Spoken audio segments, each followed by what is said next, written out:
যদি আপুনি হনুমানজীৰ সঁচা ভক্ত হয়, তেওঁৰ কৃপা দৃষ্টি লাভ কৰিব বিচাৰিছে, তেন্তে আপুনি ভগৱান শ্ৰীৰামচন্দ্ৰৰ আৰাধনা কৰিব লাগিব। কাৰণ আমি সকলোৱে জানোৱেই হনুমানজী প্ৰভু শ্ৰীৰামচন্দ্ৰৰ পৰম ভক্ত হয় আৰু তেওঁৰ নাম জপ নিৰন্তৰভাৱে কৰি থাকে। গতিকে হনুমানজীৰ নাম লোৱা আগতে যদি আপুনি ভগৱান শ্ৰীৰামচন্দ্ৰৰ নাম জপ কৰে, আৰু আটাইতকৈ মহত্বপূৰ্ণ প্ৰভু শ্ৰীৰামৰ এই তিনিটা নিৰ্দিষ্ট গুণ আছে, এই গুণকেইটা যদি আপুনি আপোনাৰ জীৱনত পালন কৰিব পাৰে, তেন্তে হনুমানজী আপোনাৰ ওপৰত অতি শীঘ্ৰে প্ৰসন্ন হ'ব আৰু তেওঁৰ কৃপা দৃষ্টি আপোনাৰ ওপৰত সদায় থাকিব। প্ৰভু শ্ৰীৰামচন্দ্ৰৰ এই তিনিটা নিৰ্দিষ্ট গুণ হ'ল, প্ৰথমটো একমতে পুষ্পক বিমান ৰাৱণেও উৰাইছিলে আৰু ভগৱান শ্ৰীৰামচন্দ্ৰও উৰাইছিলে, কিন্তু ৰাৱণে উৰাইছিলে নিজৰ ভুল উচ্চাকাংক্ষাৰ কাৰণে, মাতৃ সীতাক হৰণ, আৰু প্ৰভু শ্ৰীৰামে উৰাইছিলে সকলো বান্দৰক আৰু সকলোকে একেলগতে মিলাই অযোধ্যালৈ লৈ যাবলৈ। আৱশ্যক আছে ভক্তি মাৰ্গত আৰু জীৱনত সকলোকে লগত লৈ আগবাঢ়ি যোৱা, কেৱল অকলে নহয়। দ্বিতীয়টো লেট ইট গো। ভগৱান শ্ৰীৰামৰ নিজৰ মাতৃ কৈকেয়ীৰ প্ৰতি অকমানো বেয়া ভাৱ নাছিল। অতীতত যি হৈছিল সেয়া ভগৱান শ্ৰীৰামে সম্পূৰ্ণৰূপে পাহৰি পেলালে। তৃতীয়টো গ্ৰেটিটিউড, কৃতজ্ঞতা জনোৱা।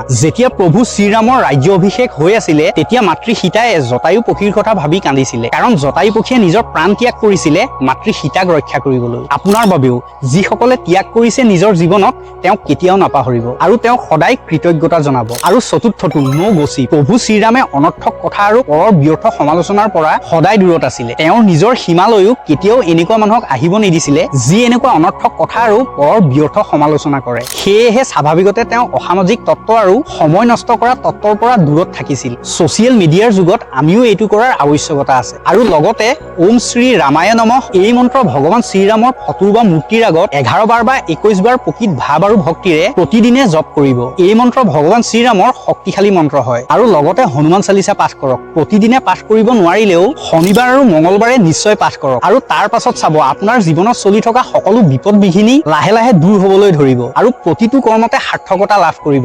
এই ভিডিঅ' প্ৰতিজন হনুমানজীৰ ভক্তলৈ শ্বেয়াৰ কৰক আৰু কমেণ্টত জয় শ্ৰীৰাম নিশ্চয় লিখিব। জয় শ্ৰীৰাম।